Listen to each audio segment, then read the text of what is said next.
Keala Kanae. Keala. Keala. Keala Kanae, yep. See, I've said this both ways while I've known you. And it's one of these things where, like, you know how sometimes you try to create a rule to remember something? Yep. But then you create the wrong rule and you remember the wrong thing. I'm good with it either way, man. I get called all sorts of things. Rarely do I get called by my actual name, though. He just did a little like montage of people fucking up my last name, like the guests that come on, and it's Well, how do you pronounce it then? I pronounce it WEIMERT. WEIMERT. Yeah, okay. WEIMERT. But I get WEIMERT. Yeah. Often. Los still fucking calls me WEIMERT. I corrected him literally yesterday. I've known the guy for 10 years. WEIMERT. I get WEIMERT. Yeah. I thought it was WEIMERT. Yeah, WEIMERT. WEIMERT. Yeah. Like Bert. I tell people that I can't wear big hats because I have a Bert head. Some people have Ernie heads. I have a Bert head. Keala. Keala Kanae, yeah. Keala Kanae. Keala Kanae is probably my favorite name of any guest I've had on the show so far. Sweet. Yeah. Is there any heritage to it? It's Hawaiian. Okay. I'm born and raised in Hawaii. Got it. I don't know if you care to know, but like an interesting fact, my first name is Nathan. Oh, really? But in Hawaiian culture, because the Hawaiian language was banned when it was annexed by the U.S., so you couldn't have a Hawaiian name and go to school. So they started giving all their kids an English first name to be called that in school, and then a Hawaiian middle name that they called them at home. And then that kind of, it's just stuck around after they lifted the ban on the Hawaiian language. That just habit kind of stuck around, kind of like, grandma cutting the ends off the ham. Yeah. People forgot why they were doing it, and so it's just kind of stuck around. Because the pan wasn't big enough? Yeah, basically, yeah. That whole thing. Yeah. So most of my friends in Hawaii have some sort of an English first name and a Hawaiian middle name, but we always get called by our middle name our whole lives. Crazy. So if I'm sitting at the DMV and they're going, Nathan, I'm like, who the fuck? Oh, yeah. Like, that's how rarely I recognize it. If you call me Nathan walking down the hallway, I won't even pay attention. That's amazing. It's not every day that I get to learn a new way in which the U.S. was racist in our past. So that's fantastic. Yes. Let's take them over and then oppress the shit out of them. Well, I'm glad I know that. I didn't know that. Yeah. So you, as of late, have been going heavier on personal brand and getting info out.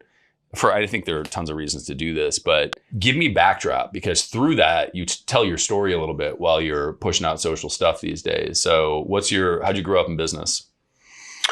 So I got started as an affiliate marketer. So I was working in a coffee shop, minimum wage, 12 years of trying all sorts of stuff. Nothing really, I never really applied myself, to be honest. But, and then I got into affiliate marketing. So to give you more context for the backstory, August of 2012, I gave my girlfriend, my mom had a cardboard box she was taking down to Goodwill for a customer of hers. She was taking care of an elderly woman.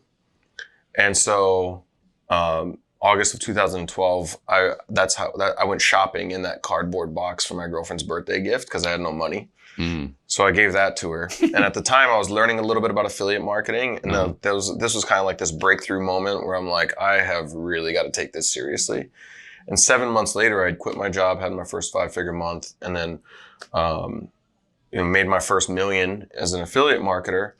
And then going into 2016, decided to launch my own courses and coaching program around that, because that's what I was getting asked all the time. It was like, show me how you're doing it, kind of a thing. And I'd sold a few courses on like Facebook ads or whatever.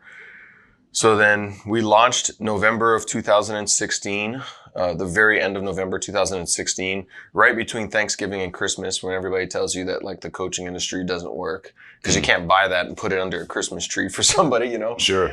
And by March of 2017, so 4 months later, we were doing $1 million a month. So we scaled really quick, went from 2 to 60 plus employees in our first year. 20 million in revenue. 20 million your first year? Wild, dude. Yeah, it was fast. And it came with all the struggles of scaling really quick. So, which ended up putting a lot of pressure on my business partnership. So, we ended up parting ways in 2018. That was an 8-month legal battle over who was going to get the company. I ultimately ended up with the company, spent 2019 rebranding the whole thing. which is a lot like starting all over again from scratch, come to find out. So that was a heavy situation of like, I cut my team by a little over half. Revenue fell quite a bit, right about the same, because we couldn't, like, all of our marketing and sales material had the old brand on it. Sure. And the old brand was kept by my partner when I bought him out. I basically bought the client base, and that sort of thing. So, and some of the technology that we had. And then spent all of 2019 rebranding, relaunched at the end of 2019. 2020, the pandemic hit. So we just kind of coasted. I basically took a mental break in 2020. Like, the pandemic was awesome for me. I got a chance to do nothing at all. And then we doubled in 2021. We already doubled again this year in 2022. I'm going to aim to double again next year. So a lot of the transition has been, so where the whole personal brand thing comes into play is, like, I had 200 million views between 2017 and 2018 on YouTube. From what I understand from talking to, like, somebody on Ty's team, I actually had more views than the Here in My Garage video. But I never capitalized on it because I was like, I was focused on building the company, and I wasn't trying to build my own brand. So I wasn't capitalizing on speaking gigs or podcasts. I was turning all that stuff down because I just wanted to build the company. Focus on business. Yeah. You know? And now the company basically runs without me. So, like, in the last year, I've taken 3 months off, 3 different month-long vacations. And those are all 3 of our biggest months in the last 12 months. So they do better basically without me. And so now I'm working on building out the personal brand so that I can funnel that attention into whatever the other things, other businesses that I'm working on and stuff. If that makes sense. Okay. So that was the timeline. 2 questions on that. And I want to go back to kind of like the elements of this, but before I forget, what were the videos on YouTube that you had posted that had gotten so much attention? We call them portal ads. So we had tested a bunch of different advertisements, and then the one that seemed to pop that we were kind of surprised by was just me opening the front door to my house, and like, hey, what's up? Welcome to my home. Da-da-da. And I'm walking through the house, and I'm basically talking or alluding to what affiliate marketing is. And then I take them into my office. I do a screen share video. I break down the basics of what affiliate marketing is.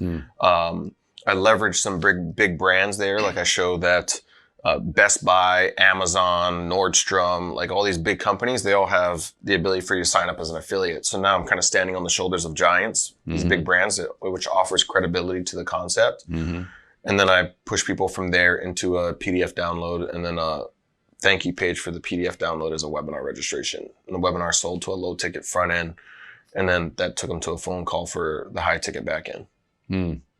Beautiful. Broke it all down. How low ticket, and what was it? $99. So $99 course on, like, the basics of affiliate marketing and, like, how to set up your first sales funnel. The offer, though, clearly explains that, like, the biggest benefit of you buying that $99 course is that you get to talk to somebody on my team who will take you through a survey process, figure out what your goals are, and then from there they can make a recommendation about, you know, what your best next steps would be.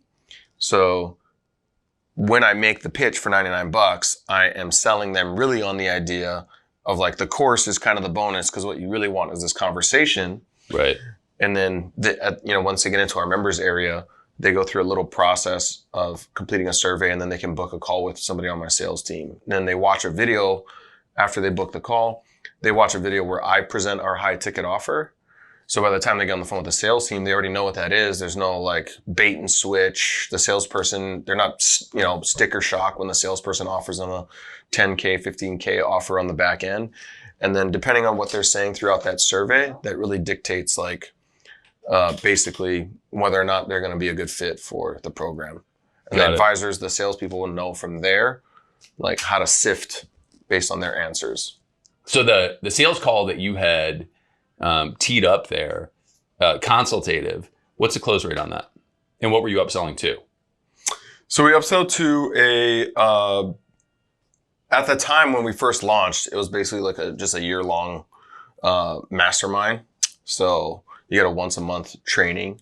not once a month, once a week call with basically myself at the time, because I was, sales, operations, fulfillment, marketing, all the stuff. As you know, when you're like launching. Today it's more of it's a 12-week coaching program that's condensed.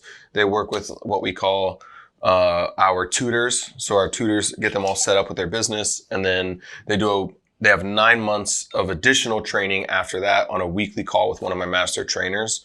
That all revolves around 4 core concepts. So we call it the C4 framework: conquering the mind, creating traffic, capturing leads, and converting sales. And it's all specifically affiliate marketing. Yeah. Oh, crazy. Crazy. Okay. So let's rewind back to, this is present day. When was that? Because you said you had realized that you had all these views on this one YouTube video that was top of funnel for this whole thing.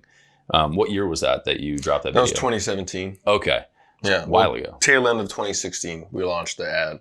In 2017, we started scaling it up.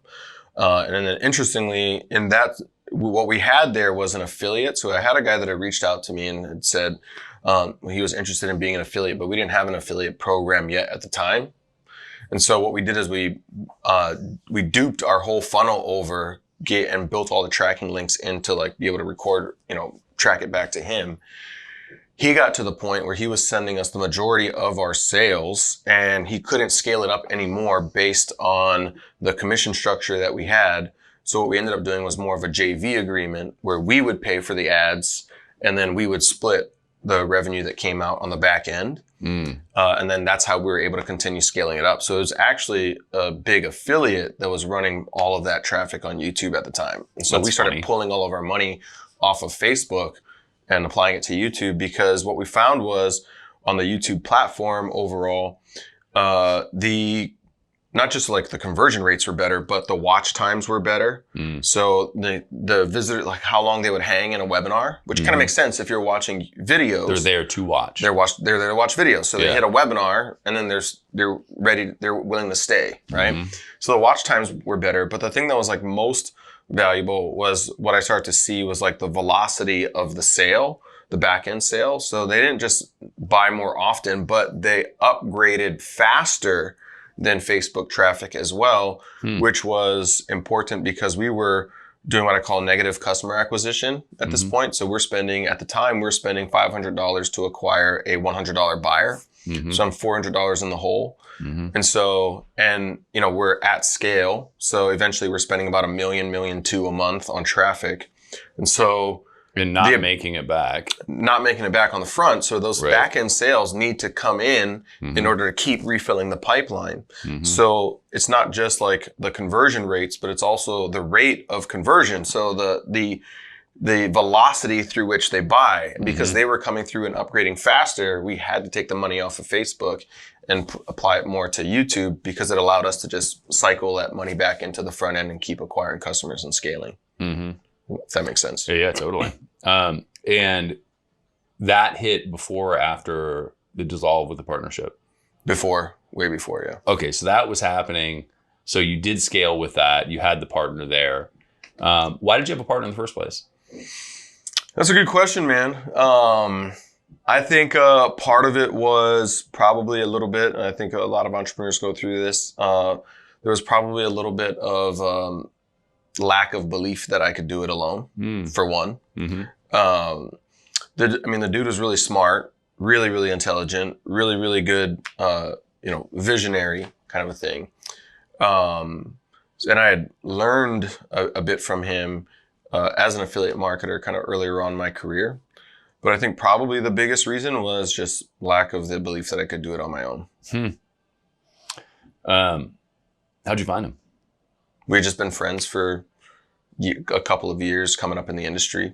And the idea to start our own courses and coaching program came from a conversation that we were having I was visiting him up in Canada, and we had been talking about how hard affiliate marketing was, in the sense that the information or the training was kind of all fractured all over the internet. Right? If you want to learn how to run ads, you go to this person. If you want to learn, how to build funnels, you go to this person. If you want to learn how to do webinars, you go to this other person. You want to learn how to manage your email list, you go to somebody else. And so we were just having a random conversation. We're like, well, what if we just built it all under one roof and started our own courses and coaching program? And then during that conversation, I pulled out a whiteboard in the office at the house we were staying in, and I just started mapping out what each course would look like and how they would kind of linearly take somebody through the journey of starting from scratch and building an affiliate marketing business, basically. And that just kind of spiraled into, that was in 2015. That was the roadmap. Yeah, and then that just kind of slowly spiraled into how we ended up launching the business at the end of 2016. What was the affiliate product that you were selling initially? And did it matter? Did you sell a bunch of shit and it didn't matter? Primarily, I sold, when I first got started, I was actually an affiliate for a network marketing company that sold digital courses. So, right. So they had a network marketing like pay structure, but ultimately their products were digital. So that made it a little bit easier. So we did that. That's where I got my initial success. As I did that, I started kind of like learning how to better manage my list. So when you're advertising, there's obviously a cost of acquiring a lead. And as an affiliate, when you're making like a sliver of what the sale is, there's also a need to really, monetize those leads that you're acquiring. And so eventually what I got into was kind of like segmenting off my list based on little surveys that I would ask, or sending out like a question, hey, would you want to learn more about this? And then I could segment them based on a click if they would. And then I would promote other offers to the list, because if they're not buying the primary thing that I'm selling, then I would try to, sell other offers to that portion of the list that's not buying anything. So you're basically, let me see if I got this right. So like you're driving people to an offer, and if they buy, maybe you also offer them the next thing on like you're trying to upsell on the next page. And if they don't buy, you also split them to a different offer, or is it an email follow-up later? Yeah, so basically it would be like after about 60 days or so of being on my list, if you hadn't bought the primary thing that I was selling, got it, then you would either go into like a segment that was just similar offers to that niche, right? Or if you clicked or opened on something that would segment you into like, are you interested in weight loss or health and wellness or something like that.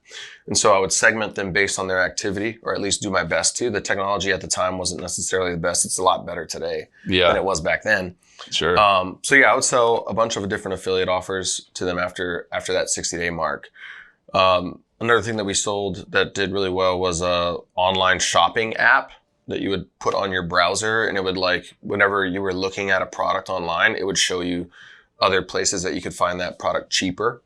There was a water ionizer that we sold that was high ticket, like $5,000-$6,000 for a water ionizer and stuff. We crushed that thing so hard that like the company was trying to change the compensation structure because the inventory, they were having a hard time keeping up with the inventory at the rate at which that we were selling their product. Yeah. And then, other than that, just picking up random offers off of networks and pitching it out to my list.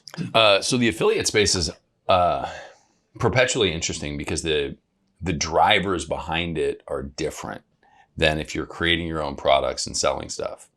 So when you were looking at picking the offers, were you looking at the sort of the best performing offers? And it's like EPCs, earnings per click, is one metric that people look at when they're picking an offer, right? Meaning how much are you as the affiliate going to make based on everybody that clicks just into the email or into the offer? Correct. Because people know the conversion on the back end, so they can tell you these things. Were you looking at those stats and saying, hey, this is the most profitable thing I can give my list? And or were you looking at what products are going to be the best fit with the existing sort of avatar that I have in my list? Like, where's the balance between that in the affiliate space versus building your own brand where you have like this defined thing that's like, no, this is my avatar that I'm after? So there's a little bit of that, a little bit of like looking at the EPC. Now, I mean, as an affiliate, it's a little bit difficult depending on where you're finding offers, on like to figure out like what really is the EPC, because a lot of the stuff that's listed isn't very accurate. It's relatively easy to kind of skew those numbers. So overall, what I looked for is, and this is, because early on, and I learned really quick as I was getting into it that like the best leverage that you can have is a high ticket offer on the back end. So I would specifically be looking for programs or products that had like a 1K, 5K, 6K, something else that they would sell on the back end that would allow me to be profitable. And as an affiliate, when I originally started out, I would typically find some way to, generate traffic and sell a low ticket front end, and then get that buyer on the phone myself and sell them the company's higher ticket back end product, if that made sense. So, and then as far as like looking at what my list, what is in congruence with the list that an audience that I've already attracted. For a lot of that was like, I didn't care. Once you got segmented into like a non-buyers list, then I would just sell like low ticket offers, $200, $300, something that I could just send you to a sales page. You would buy, and I'm just trying to monetize that traffic that's left over that I haven't been able to convert on the primary offer that I was selling at the time. And so you were doing, you got up to $1 million independently, where you're just picking up the phone, you're driving the traffic, pushing them to an offer. And you're like, I'm going to get on the phone and sell you some shit. Yep. That's basically it, right? Yep. And is it more than a team of one at that point? Do you have any support? Or is it just you doing this? To start out, no. It was just me all by myself. And then eventually what I started to do was bring on somebody that I guess now you would call like a setter. I didn't have that verbiage for them back then. Sure. But their job was to reach out to all of the buyers that I would generate and then run them through a short interview to make sure that they were qualified. So in other words, I basically just want to make sure that if I'm going to get on the phone, that they have the ability to spend over $1,000. Right. So they would take them through a short little questionnaire, find out what they have available and how serious are they. And then she would book a call with me. Then I would get on the call, kind of explain what else the company had to offer. And then I knew that I could at least make make $1,000 sale, which would be a $500 commission to me most of the time. I can make at least that by picking up the phone. And if I'm going to spend an hour, I want to know that I can at least make $500 for that hour back then.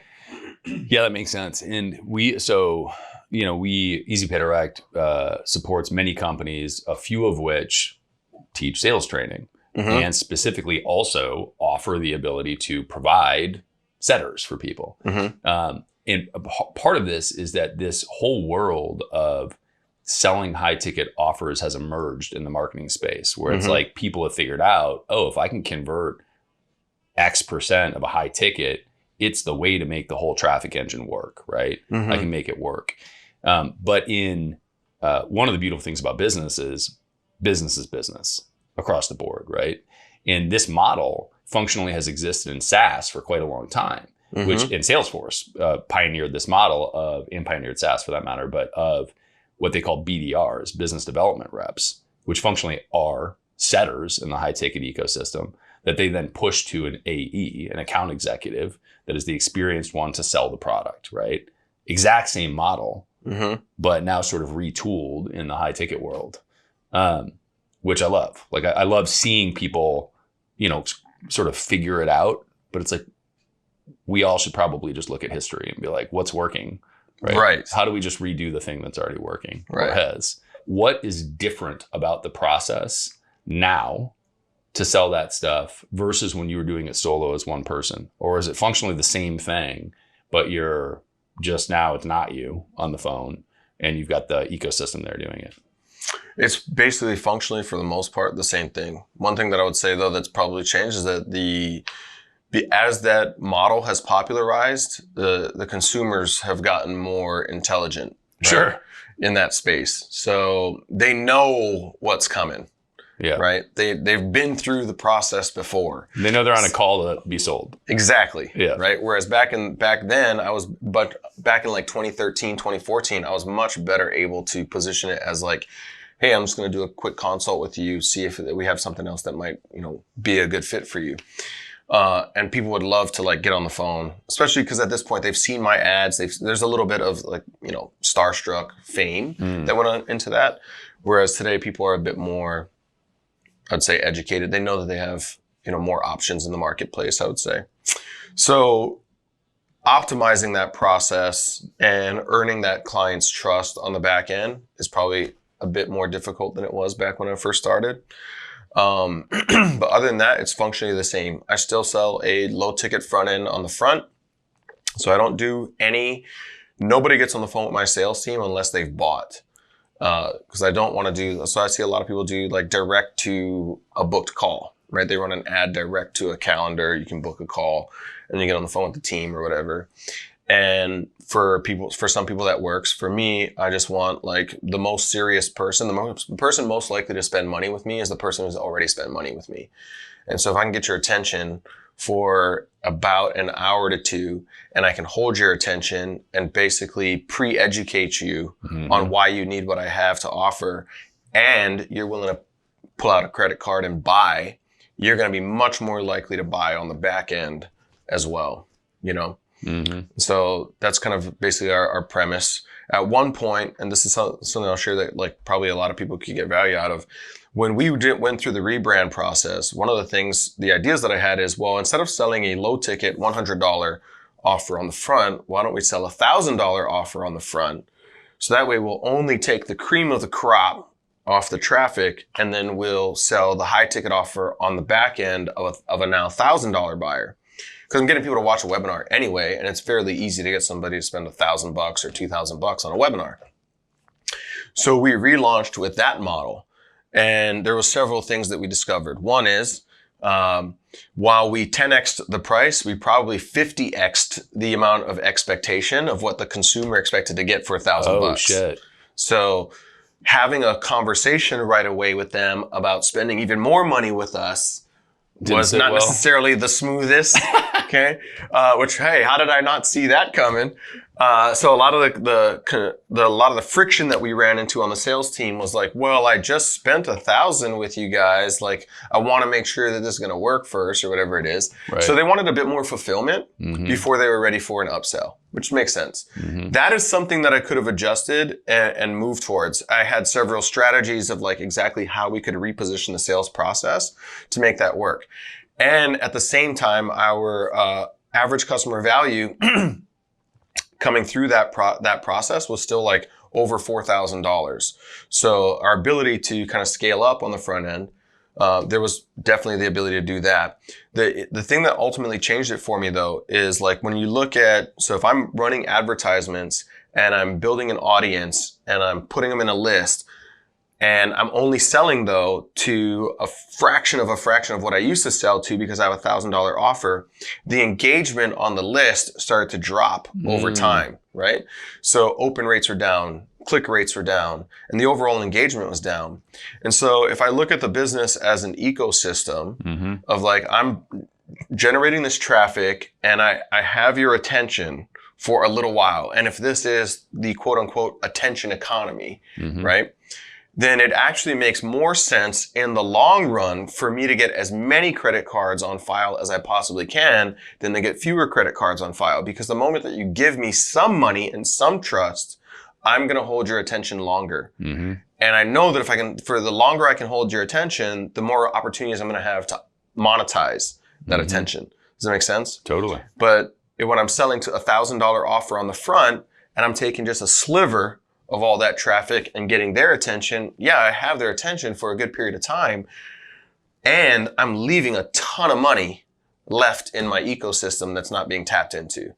And so once I started to put that all together, like if you look at, as an example, Amazon's model was to go upside down for 12 years, basically, just to get people to put their credit card on file.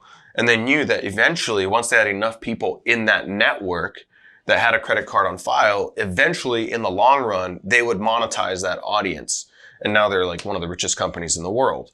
Same concept for me. It was just like, why don't I get as many credit cards on file as I possibly can and potentially even offer some additional, even lower ticket offers on the back end to my non-buyers just to get them to give us that little bit of trust so that we can hold their attention long enough to monetize that attention over time. Obviously fulfill, obviously keep the promises. I'm just talking, straight up marketing and sales. And I'm not necessarily talking about like fulfillment, right? But bottom line, you give me $1, if you give me $0 or $1, at $1, there's 100% likelihood I'm going to have your attention longer. And that's what I want. Yeah, I love that. Well, and I think part of that too is that people, the notion of sunk cost is real. Like once somebody has invested anything at all, they're somehow tied to the outcome. And if they feel like they've invested, they don't want to walk away. And so if it's $1, and it might not even be money, right? It might be that they watched the whole webinar, right? It might be that they downloaded the ebook, even if it's free. But that one extra step is more buy-in.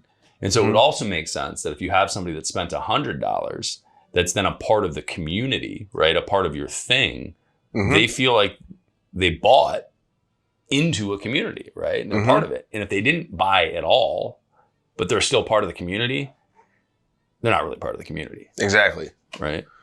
Right. Yeah. That makes a lot of sense. That's good insight and hilarious. I mean, that's one of those like, hindsight's 2020 kind of things. Yeah. Yeah.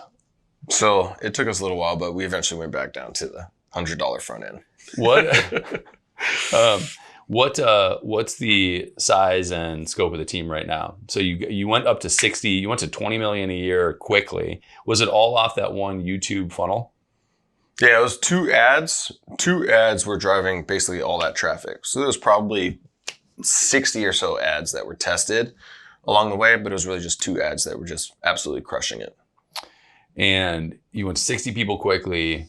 You parted ways with the partner. Lots of revenue and people got out of there, dissolved. You rebranded, and now you've been growing now. How big is the team now? The team is 36 people at the moment. So I'm doing bigger numbers than I was doing when we split and had a team of 60, and I'm doing it with 36. Is that a product of your experience or technology today, or both? I would say it's definitely a product of experience. So when we, our first year, we grew really quick. We brought on 60 team members or whatever the number was exactly. I don't remember exactly what it was, but there was over 60 on the team at the end of 2017. Going into 2018, there was a time frame in there where we were doing about $1.5 to $1.8 million a month, and I was losing $200,000 to $300,000 a month of cash. So I did not necessarily understand how to manage the financials. This also is like one of the risks that come with negative customer acquisition, where you're losing money on the front to acquire them, and how quickly can you get that money back into the front end. At the time, we had let's call it, CFO, but I'm using that term very loosely. I'm familiar with this. Yes. And so, unfortunately, a lot of entrepreneurs are familiar with probably the tale that I'm about to share. But we had a CFO, a guy who had pitched us as like a CFO, and my partner at the time really liked him. And so we brought him on board, and very quickly, once I was able to fully get the CEO position, so this is one of the challenges we ran into as well. It was kind of like the environment that we had built was that there was 2 CEOs, co-CEOs. I don't think that can ever really work, especially not at scale. And so, because nobody knows who the boss is. And if you have 2 bosses, you have no bosses. You know what I mean? So, Mom and dad. Yeah. And which one's going to give me what I want? Yeah. And so if this one doesn't give it to me, I'm going to ask the other one. Exactly. And so there was a lot of that was played. Or instructions are given, and then somebody else, the other person gives a different set of instructions, and now people are like, well, which path am I going down? These are 2 different paths. Things like that. So anyway, I eventually had negotiated the official CEO position. Once I had that, then I had the ability to like really pay attention to what the CFO was doing. Kind of discovered that he was just way in over his head. There's an interesting conversation, Brad. This is what you want. This is what you want to hear from a CFO. I get on a call one day, and my partner's like, hey, I think he took a couple $100,000 out of my bank account to put it in the company account. I was like, what? No way. So I get the guy on the call. And I'm like, hey man, did we like take a couple hundred from so-and-so and put it in the company bank account? And he goes, oh yeah, it's just minor, just short term, just to cover the books, make sure we hit payroll. And I'm like, in what fucking world do we make 1.8 million in sales last month and need to borrow $200K from a founder? And his exact response was, listen, it's not my job to make sure the company is profitable. That's the CFO. Wow.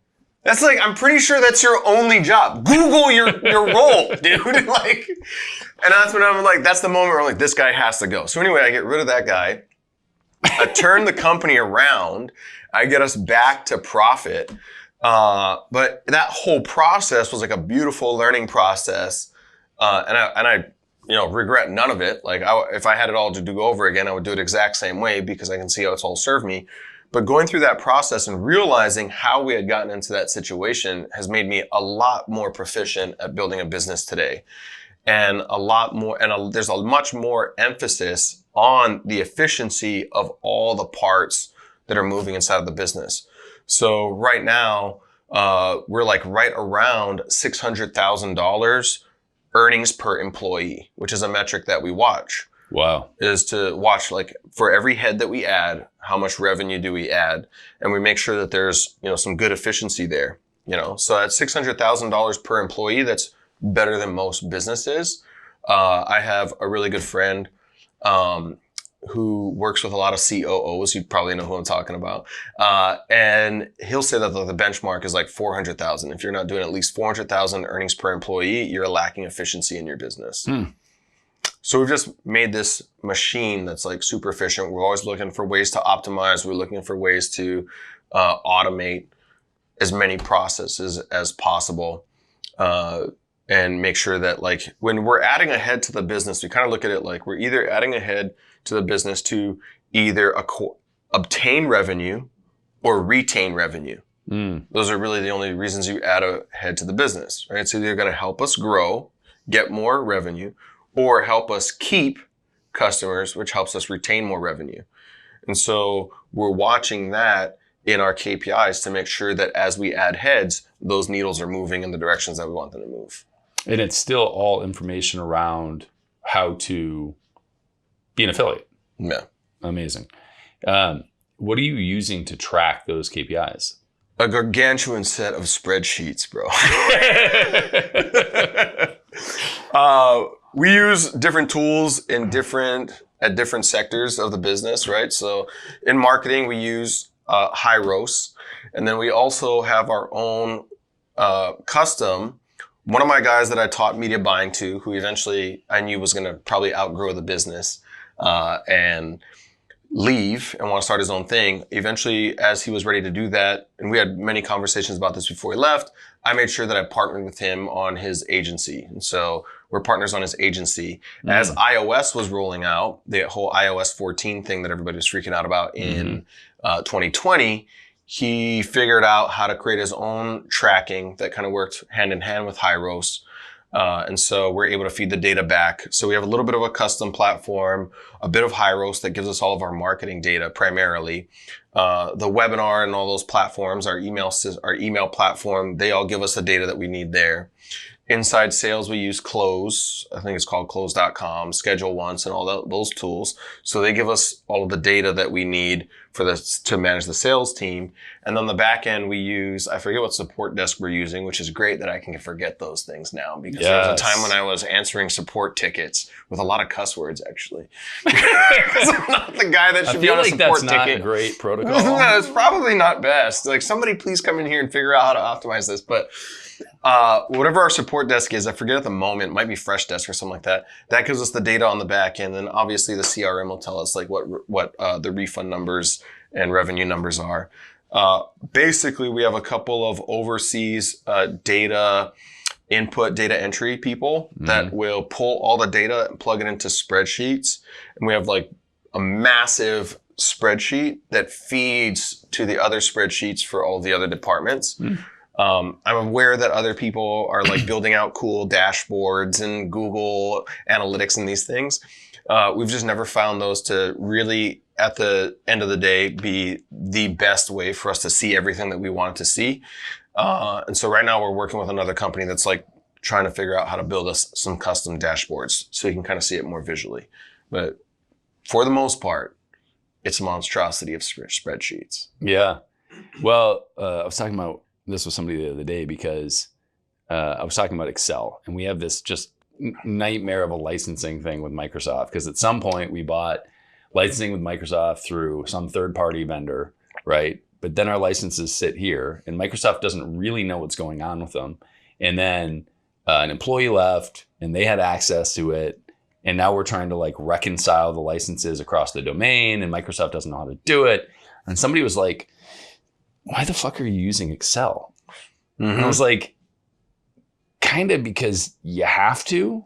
Like it's the end of the chain default for data sets.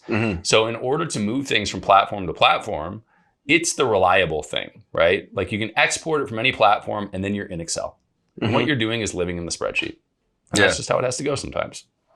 We do it primarily through Google Drive. Sheets. Yep. Yeah. Using Google Sheets. I do too, whenever I can. But we have data sitting in all these different platforms, specifically with banks, and they export the data. Yeah. And so they have to export it, and they do it in a CSV. And anytime I can, it's back to Sheets if I want to, right? Right. But the raw data is sitting in the CSV. That makes sense. That makes a lot of sense. Yeah, that's, But anyway, the point was really that like, I think that we all want to live in this fantasy land of we're going to have a magical dashboard that's going to show us all the stuff and it's going to be perfect. But you have to audit the validity of the data. Like, is it accurate or not? And when you know it's accurate is when you have the raw data in a sheet somewhere and you can look at it and you're like, yep. And that's the easy way to quickly manipulate it. I totally agree. We've tried several different things to like give us these cool like dashboards, but at the end of the day, it's not the data that's valuable. It's the ability to interpret the data that's valuable, right? Because like a bunch of numbers and no ability to interpret them. And we've had people on the team at times who've like misinterpreted the numbers, which causes poor decision making, And so yes. Well, I routinely say in our company, bad data is worse than no data. Don't even show me things if they're not accurate. And if I can instantly see that they're wrong, like you get a couple strikes and then we're not working together. Because if you're presenting bad data to me and you didn't take the time to really thoroughly audit it, you're putting me in a position where I'm going to make a decision based on this data as if it's accurate. And that can be catastrophic. And usually if there's a huge disparity in the data, something clicks in my head and I say, there's no way this is right. This can't be right. But if it's close, I can make a terrible decision based on that wrong data. Over time, you get the ability to spot trends. Definitely. Is why, right? So when you start looking at the data, you can kind of figure out like, wait a second, that doesn't make sense. I don't think that's even possible. Yep. And then because you've been so exposed to it for so long, you can immediately just start spotting the trends. Yep. Whereas like other people on the team might not have that same context to understand the content that they're looking at. You got it. And the problem with that is that we can't rely on the expertise of an individual in a scaling company that's moving quickly. You need the system to be in place with the isolated data so that a newer person can come into that role, look at it and trust it and know that, they shouldn't have to rely on the contextual accuracy of the data. They should just be able to rely on the data being accurate. I agree. Yeah.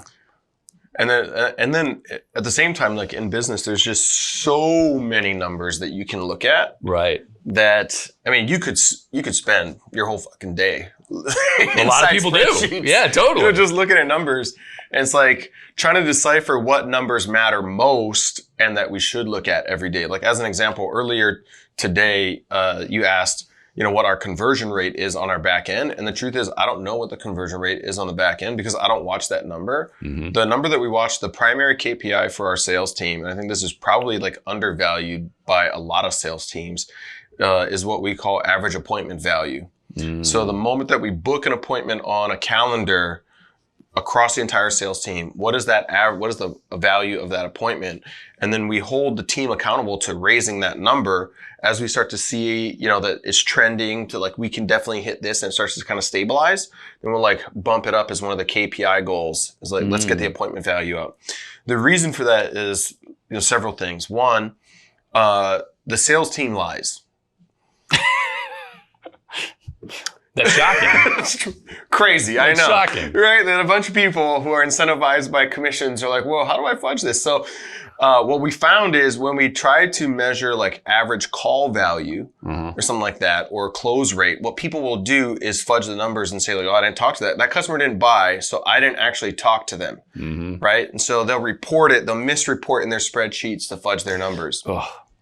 But you can't fudge whether or not there was an appointment to begin with. So it keeps the integrity of the sales team, of the sales numbers, one. It also captures everything else that's relevant. Like people will ask, well, what's the average dollar value per sale? Well, that's captured by average appointment value, because if you're going to bring your appointment value up, you've got to be selling a higher dollar thing. It will capture the conversion rates are in there. So how well are they converting to a back end offer? That's also captured in average appointment value. So there's all of these sub data sets that feed into average appointment value. So just looking at that number at a high level, I can tell basically how the sales team is performing. And when that number starts dipping, then we look at it across the entire sales team. So we're looking for which individuals on the sales team are underperforming based on that metric. And then from there, we can look into their close and all these accounts and figure out, okay, what is their average dollar value per sale? How often are they making an offer? So what's their offer rate? What is their conversion rate on those offers? So then we can get more granular as we need to go down in order to figure out what the issue is. And we can either coach them up or decide that they're, not a good fit for the team. They're just not going to perform over time. But my point is that like in the data, it becomes really important to what we call it dashboard and undercarriage. So we have dashboard KPIs, which is what me and the executive team look at. Those are the only things that we look at. So we have a weekly meeting where we're looking at just our dashboard KPIs. And by dashboard KPIs, I'd say it's kind of like when you're driving a car. You have a dashboard.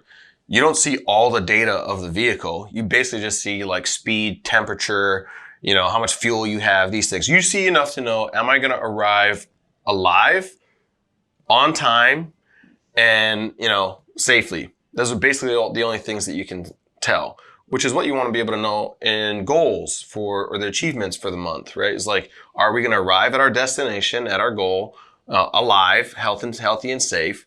Or is there an issue that's going to keep us from that? But if your engine starts smoking in the car, you take it into a shop, they plug it into diagnostics, they pull all this other data that you could never see into a system, and they try to figure out what's actually happening in the car.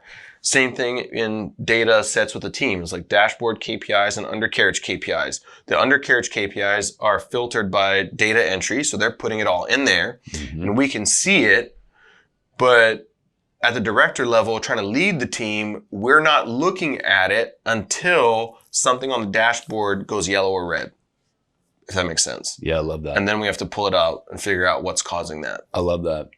Yeah, this has been like a significant struggle in my world for a very long time because I geek out on numbers. So like I want to dig into the undercarriage stuff and your nomenclature. And for a long time, we've had dashboards that just have too much shit, right? It's like, it's fun stuff. It's like, oh, that's interesting. That's interesting. But it's too much. And so we do a scoreboard in KPI, which is the same thing as what you're saying, right? It's the dashboard KPI for you. We do a scoreboard in KPI with the same concept. I love the car analogy. The concept being that when you look at the scoreboard in a sports game, you see the score and a couple other things. But all of the stats that now everybody tracks when they geek out on sports, that's not on the scoreboard. It's buried, right? It's buried. Now everybody's still looking at it, tracking it, but it's not the scoreboard. So we have the scoreboard, and then we have what we call management dashboards, which are the ability to dig into the other things and say, hey, what's the rest of the story here if we want to look at the independent stuff? But it's not the thing that I want to be looking at on a day-to-day. It also, quite honestly, when you pull up a dashboard, if you have 30 different things on it, I don't know about you, but my mind immediately goes somewhere else. I'm like, there's a lot here. And you people glaze over, and it's too much. Yeah. Yeah. Too much information is almost as bad information. Yeah. It's like, cause it's overwhelming. Totally. We're the same, like sometimes things will show up on our dashboards cause my directors will put together their dashboards of like what they're presenting on our executive meetings. And sometimes stuff will show up there. And then I'll start looking at it and I'll start thinking about it. And then my mind is like moving. And then I'm like, yo guys, that does not need to be here. Like that is just too much. Okay. Take that off. This is supposed to be condensed, right? Or we'll be trying to figure out some problem and too much information comes into the meeting. And I'm like, oh God. I see like I'm envisioning your directors in an executive meeting all talking, the meeting's going on, Keala has gotten quiet. and he's like in his own world. He's zoned out. Nobody knows why he's not talking. And then all of a sudden he just yells. And he's like, that does not need to be here. Get rid of that dashboard element. And everybody's like, whoa. It's a little bit like that, maybe. We're at Traffic Conversion 2022, and you're going to speak tomorrow specifically on email marketing. Mm-hmm. So if you're up for it, I want to dig into some of that subject matter. Let's do it. Literally, when we sat down, you said, we have a 58% open rate on our emails. Mm-hmm. This is, if I didn't know things about you, I would just think that you were a liar. Mm-hmm. Like, that's a wild percentage, right? Mm-hmm. That is, average open rates are what? Probably somewhere between 10 and 15%, maybe. Maybe, right? And 58. 58. In what context do you get a 58% open rate? Explain what you mean by in what context. Well, so like if I said, so I have a 92% open rate when I send to my family. You know what I mean? Totally. So you have a 58% open rate. Account wide. Oh, crazy. So across our entire list. By the way, it's a little fucked up that 8% of the time my family doesn't open the emails. If I were your family. No. So 58% account wide is crazy. So there's lots of ways that I can go on this, but long and short of it is at the time that I did my slides for this event. So I got an update yesterday from the guy that manages our list. And it's actually the current open rate account wide is 59.1%. But at the time that I built the slides for this presentation, we had about 51 million and whatever many emails sent this year, 2022, 29 million, blah, blah, blah, blah, blah, whatever numbers, opens. So we came out to 58.44% open rate. Now we're up to about 59%. The major strategy here is that just most people just don't understand how email marketing works and what the email platforms are looking for. And when I say email platforms, I'm like email service providers, Google, Yahoo, Hotmail, these sorts of things. Like, what are they looking for in order to get an email in the inbox? If you don't know the rules, you can't win the game. And the rules have definitely been changing, and they're tightening up. They're getting more and more difficult. So email was not designed so that you could click send and a million people could hear your message. That's not what it was designed for. Email was designed to be a conversation between two or a few parties. And so it's really about dialing in and turning your email list instead of a broadcasting system into more of like a conversational system and driving that. So the way that we do this is to give you kind of a short breakdown of how this works. Obviously, I won't do the whole presentation here, right? But the things that control your email deliverability at the highest level, the number one thing that's most important is the IP reputation. So the reputation that's attached to the IP address that you're mailing from to begin with. So the server that is hosting the emails that you're sending, what is the IP reputation attached to that server? Now, depending on where you're at, in business, you may or may not have control of that. The vast majority of people don't have any control of that because they're sending from some sort of a platform that's using a shared IP, which means that you're mailing from that IP address, I'm mailing from that IP address, and 100 other folks or a few hundred other folks potentially might be mailing from that IP address. And now we're sharing the reputation. So if there's people on the platform or on that IP abusing their list or not delivering well, it's hurting all of us. And let's get specific for 1 second. So you're talking about the platform being like ActiveCampaign or correct, Klaviyo or pick a email automation, MailChimp, email automation platform, HubSpot. Correct. That's done and got it. And so usually it's their IP address. And so several users that have a MailChimp account all share that IP address. Correct. Great. Got it. And so if you're on a shared IP, you cannot control the reputation. There's too many other factors at play. So step one is to own the IP address so that it's only your IP, and therefore you can now control the reputation attached to it. The next thing that's going to control your deliverability after that, beyond the IP, is your domain reputation. So and hold on, the controlling your IP, some of these platforms, just one of the value props that they have is that they allow you to have a dedicated IP. Correct. Right? Okay. So it's picking a email marketing platform that allows a dedicated IP through it. Is Correct. that the first step? I would say that's the first step, depending on where you're at economically. It's like that may or may not make sense economically for your business. You might not be at a level of scale yet where that makes sense financially. Mm-hmm. But yeah, for us, we have dedicated IPs. Got it. So then one level below that is, and these are ranked, I'm giving them to you in order, meaning the more optimized you are at the highest level, the more you can get away with at the lower levels. So the domain reputation is the next thing. So domain reputation basically means that like when you send an email from your name at yourdomain.com has a reputation that's attached to it. And these email service providers will assign a reputation to it over time based on your open and engagement rates in your emails. So one like cardinal sin that I see a lot of like early stage entrepreneurs make is that they use their same domain that they email with internally and with vendors. They use that same domain to mail their list. Well, and then if you do that, then eventually you're not going to even be able to inbox when you're sending an email to your mom, as an example, because the domain has a reputation attached to it. There's the 8%. That's why my family doesn't open 8% of the time. Apparent. Well, we'll at least, I'll let you lean on that so you feel better. Thank you. So anyway, domain reputation is the next one. So the ability for you to watch and control the reputation that's being attached to your domain.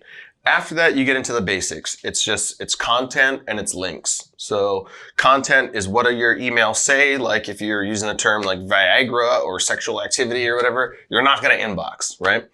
And then there's the links that are inside of that email. So when you say you're not going to inbox, do you mean that you're not going to hit the primary tab in Gmail? Correct. Okay, so you might hit promotions or social.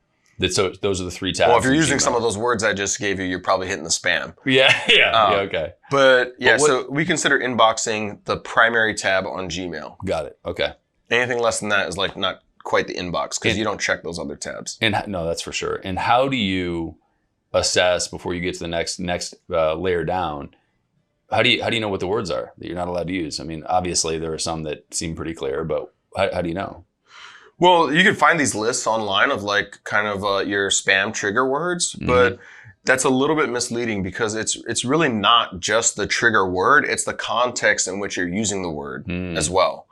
So as the AI gets more and more intelligent on these platforms, like you've probably noticed that when you're in Gmail right now and you start sending an email, it'll start finishing your sentences for you. You've noticed that, right? And how often would you say that like it finishes the sentence fairly closely to what you were about to say? It's pretty good, man. Most of the time. It's pretty good. Right. And it almost always is close enough.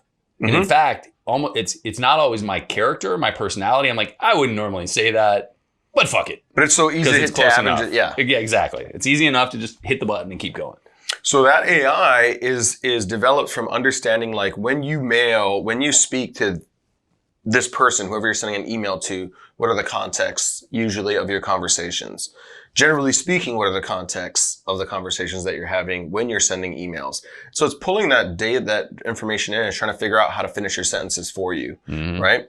So if you understand that, then you understand that like that intelligence is looking at the context of a conversation, not just the content of a conversation. So it doesn't matter necessarily as much about what words you're using, but in what context are you using the words. So spam trigger words used to be something that was like very simple 5 years ago to say like, oh, well, you can't use these words. But these days, that's not quite the case. Yeah. And there's a lot of information or training out there about people like talking about how to like check your content, like, and check your URLs and stuff and to like check your deliverability. But it's based on those latter two items that I talked about. So they're looking at content and links versus if you have a very high IP reputation and a high domain reputation and you have a high open rate and engagement rate with your list, you can almost get away with just about anything else. You know, don't take that too far, but you can get away with a lot more stuff in terms of content and the links that you have in your emails. Yeah. If that makes sense, right? It makes total sense. Further up that you're optimized, the more you can get away with down below. Yeah, this is a huge this is a huge, I think, eye-opening takeaway probably for a lot of people, because like simplest terms for me, where I went immediately was SEO in 2001, right? SEO in 2001, the way that you ranked a site in any search engine in 2001, 99, 2005 even, was keyword stuffing. So like you would just put entirely, you would just put a shitload of the keywords that were relevant that you knew people were searching for. You didn't even have to have them in the body of the site. You could bury them in metadata or in like white text on a white background at the footer of the page, right? But the search engines would crawl it, they'd find it, and you would rank, right? Well, of course, the algorithms got smarter and we're like, well, that's not serving the people's desires. They're not finding what they want. So now the SEO algorithms have gotten so much smarter. You definitely can't keyword stuff, right? It's much more elaborate. It would serve to reason that naturally email deliverability, which by the way, is also governed by the same motherfuckers that are controlling the SEO. Correct. Right? It's going to be more complex. So I think that's for me, that's a very powerful insight to think, oh, okay, I should probably rethink this. Yeah, totally. So it's right along those exact same lines. The perfect analogy for like what used to be and what is today as the intelligence gets better.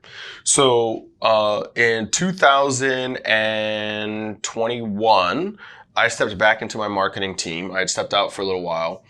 I came back into marketing and I was looking at like what we were doing and I was like, what the hell happened to our open rates? And so I had kind of known this. I'd learned a lot of this stuff as an affiliate marketer because it was just so important to be able to effectively manage a list because that was my livelihood, was the list, you know? So I stepped back in, I started looking at what we were doing. I was like, all right, I got to put together like an SOP around how we manage email. And one of the first things I got to do is improve our domain reputation and IP reputation. Now, most people would look at like a low domain reputation or low IP reputation or low open rates or low deliverability and think, oh, I have to back off and email less because I'm hurting my deliverability. Actually, you email more in order to bring it up. So we started mailing 3 to 7 times a day to bring this thing up. And so... Can I take a guess? I want to guess. Go. So you started this conversation by saying that you have to change the way that you're thinking about emails from broadcast to conversation. Was the accelerated velocity of emails short form in order to get a response, to get engagement in the emails? A bit. That was my That's guess. part of it. Yeah. So that's okay, part now of it. Tell me the real story. So what we did is we broke the list into segments. So you have we had 10-day, 30-day, 60-day, 90-day, and 100-day openers. Mm-hmm. So in other words, people who've opened in the last 10 days, people who've opened in the last 30 days, people who've opened in the last 60 days, 90 days, and 100 days. And the 10 and the 100 are just like buffers on either end. But long and short of it, the person that's most likely to open an email from you is the person who's most recently opened an email from you. So past behavior being a predictor of future behavior, right? And so what we did is we took those segments now, and now we're mailing to we're purposely engineering a 25% open rate so that we can improve the domain reputation and IP reputation. So in the morning, we might send an email to our 10-day openers, people who've opened in the last 10 days. Now I know that when I send that email, I don't necessarily have to be as punchy in the subject line or as punchy in the copy because you're a recent opener, so you're likely to open again. So we'll send that out and now we'll get 40, 50% open rates, let's say. Okay. Now, later on in the day, we're going to send another email and we're going to send it to, let's say, 60-day openers. And we're going to see what their open rate is. So let's say that, they've now opened, let's say I got a 50% open rate on my 10-day opener, and then I send to my 60-day list and I get a 20% open. Well, right now for that day, I've got a total of 70 divided by 2. My open rate average for the day would be 35%. If we've gotten there, then I can go further out into my list and I say like we'll mail the 100-day segment, which means now, by the way, keep in mind that the 10-day segment has been hit when you sent the 30-day segment. Oh, and they're being hit again when you're sending the 100-day segment. So they're getting 3 emails that day, as an example, right? So we'll send to the 100-day segment because we've earned the right to take that risk for the day because our overall open rate for the day has been solid. And what we're trying to do is reach out to those 100-day or those 90-day segments and pull them back in. By opening, they come back into your top tier segment, which is your 10-day openers, right? And now, so you're trying to cycle these people who are leaving your list, whose attention you're losing, you're trying to cycle them back into the top of that. And the way to do that is like earn the right to get to do it by managing your email reputation throughout the day. So every morning we're sending an email that resets our reputation. So we know we're going to get 50, 60% open rate. We mail those 10 days. In fact, today, like we'll get closer to a 70% open rate on a 10-day segment. And one of our key KPIs is watching the size of that 10-day segment. And is that 10-day segment growing faster than the lead acquisition is growing? So am I adding people to my 10-day segment quicker than I'm adding new leads into the 10-day segment? Because when somebody opts in and they open an email, they're automatically in your 10-day segment. Right. Make sense? Yeah. So we want to make sure that we're outpacing that. Because if you're just looking at your 10-day segment and is it growing? Well, of course it's going to grow as long as you're generating new leads. Right. But it has to be growing at a rate that's faster than lead acquisition, which tells you that your retention across your lead acquisition is greater. One of the lessons I've learned in business is retention is better than acquisition, more important than acquisition. But a lot of us in marketing and sales think about acquisition over retention because that's how we are as marketers, right? So now one of our key KPIs is our 10-day list. How quickly and how big is our 10-day segment, and how big and what is the open rate in that segment? So throughout the day, on any given day, we're mailing multiple times a day, but we're ensuring that we're keeping that at minimum on any day that we send, averaged out, we've got at least a 25% open rate. Why is this important? Well, if you're mailing the same lead that I'm mailing, but you're mailing them and you're getting a 20% open rate or 15% open rate, and I'm getting a 50% open rate on average when I send, I'm much more likely to hit the inbox than you are. Right. If we're competitors fighting for that lead's attention. And is that because it rolls back to the IP?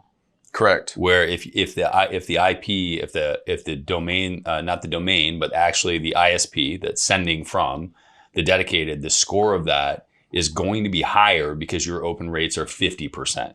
So this idea of the cascade of making sure that the 10 days are opening, when you send to the 30s, the 60s, the 100s, the deliverability is going to be better because your score is already higher. So the likelihood of them seeing the email is higher, which means that the likelihood of them opening is higher. That's all. That's the pattern.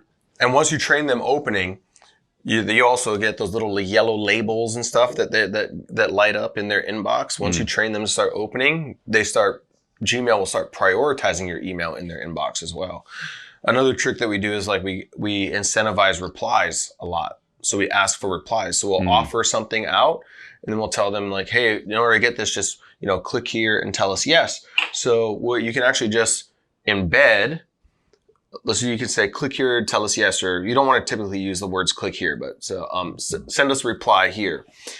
You can make that hyperlinked. You can embed that hyperlink with all the information that's needed. So as soon as they click it, it opens up their email client. It has the subject line. It has the copy, the text that you want in the email. And all they have to do is literally just click send, right?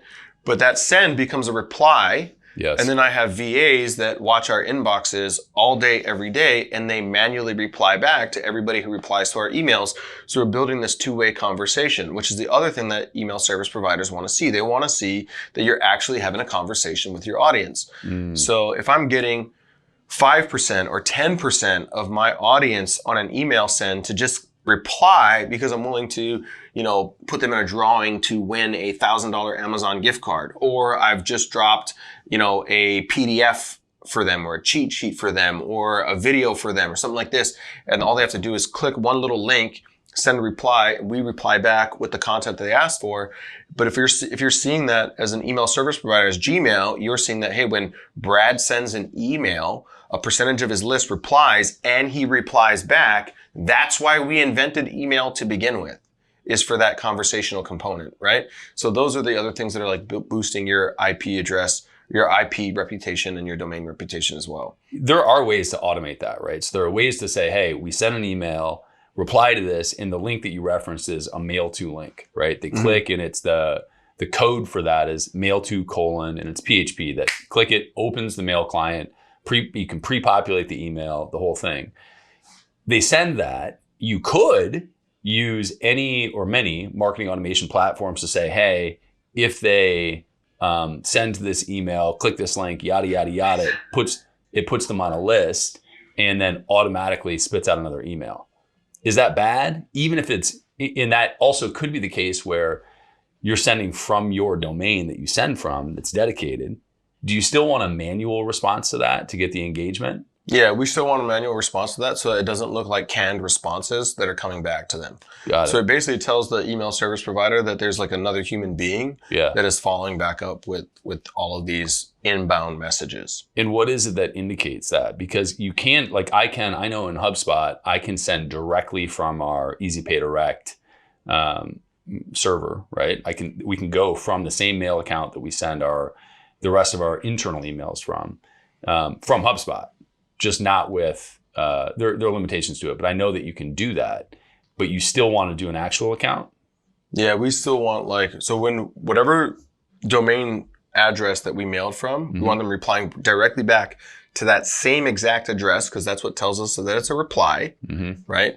And then we want a human response so that we're customizing the responses a bit differently based on what's said in those emails. You also get a little bit of customer information here too, because they will erase some people will erase messages and actually write what they actually want to say. So we do get some insights from customers here also.